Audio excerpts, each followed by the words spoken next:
আসসালামু আলাইকুম। সারা বাংলাদেশ ইন্টারনেট বিচ্ছিন্ন। আমরা যখন টেনশন আতঙ্কে আছি তখন আমরা সারা বাংলাদেশের মানুষ ফেসবুকে দেশে বিদেশে একটা পোস্ট করছিলাম যে হ্যাশট্যাগ স্টারলিংক ফর বাংলাদেশ।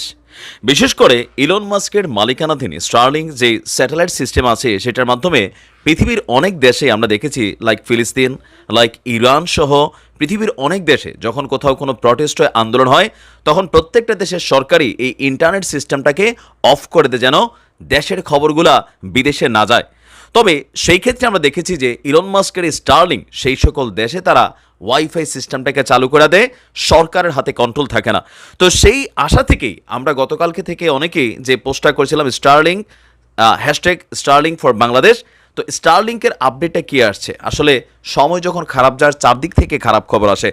স্টারলিংকের আপডেটটা আমি আপনাদেরকে দিচ্ছি, যারা এখন লিখছেন আর কোনো লাভ নেই, কারণ স্টারলিংকের একটা রিপ্লাই চলে আসছে।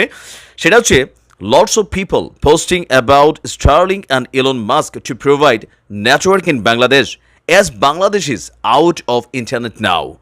আপনার তারা বলছে যে হাজার হাজার মানুষ আপনার স্টারলিংক এবং ইলন মাস্ককে বাংলাদেশে তাদের নেটওয়ার্কিং সিস্টেমটা প্রোভাইড করার জন্য আপনার এই মুহূর্তে কমেন্ট করছে, অথবা হাজার হাজার মেইল আসছে, কারণ বাংলাদেশ ইন্টারনেটের বাহিরে। Unfortunately Starlink has not yet started it's operation in Bangladesh. কিন্তু হতাশাজনক খবর হচ্ছে যে স্টারলিংক এখন পর্যন্ত বাংলাদেশে তাদের অপারেশন শুরু করেনি, অথবা যে স্যাটেলাইট যাত্রা সেটা শুরু করেনি। আরও খারাপ খবর হচ্ছে তারা বলছে যে we are on the waiting list, আমরা অপেক্ষমান আছি।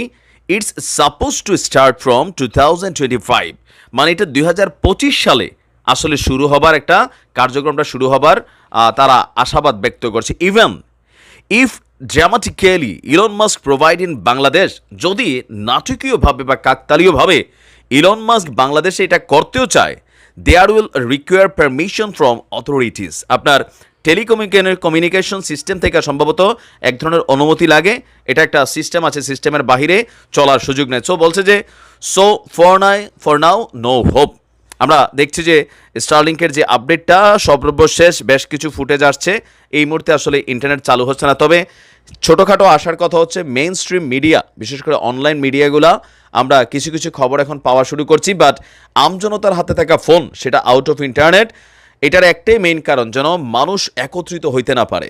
তবে 1971 সালেও কিন্তু মানুষ একত্রিত হয়েছিল ভিন্নভাবে, আজকে 71 আর আজকের দিন এক না। তবে এই মুহূর্তে যেই পরিণতির দিকে যাচ্ছে, যে পরিস্থিতির দিকে যাচ্ছে, শীঘ্রই সিচুয়েশনটা ওইরকম হলেও হতে পারে একটা অথর্ব সিদ্ধান্ত, প্রধানমন্ত্রীর একটা ভুল বক্তব্য, তিনি তার ভুলের উপর অটল থাকা, সাথে মন্ত্রীদের কিছু উস্কানিমূলক কথাবার্তা, ছাত্রদের রক্তে আসলে যে আগুন জ্বালাই দিছে, শত শত মায়ের কোল খালি হয়ে যাচ্ছে।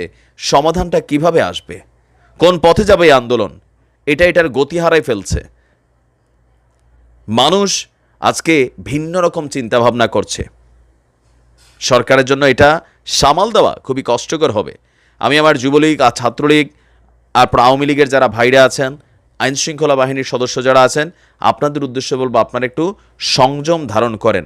কোনো bullet, tear shell, rubber bullet, এই ধুরি চাপাতি দাও, হেলমেট, এগুলো আজকে মাল কারাবে না। যে যেখানে পড়বেন সেখানে কিন্তু জীবন শেষ করে ফেলবে। পরিস্থিতি দেখতেছেন না, মানুষের মাথায় রক্ত চাইপা গেছে। যে ছাত্রগুলারে রাস্তায় দেখছেন, এদের বাপ মা ভাই বোন আছে, এটা কিন্তু একটা বিশাল কমিউনিটি। আগুন নিয়ে খেলবেন না, বঙ্গবন্ধু বইলা গেছিল, আপনি তো নেতার বক্তব্যে ভুলে গেছেন।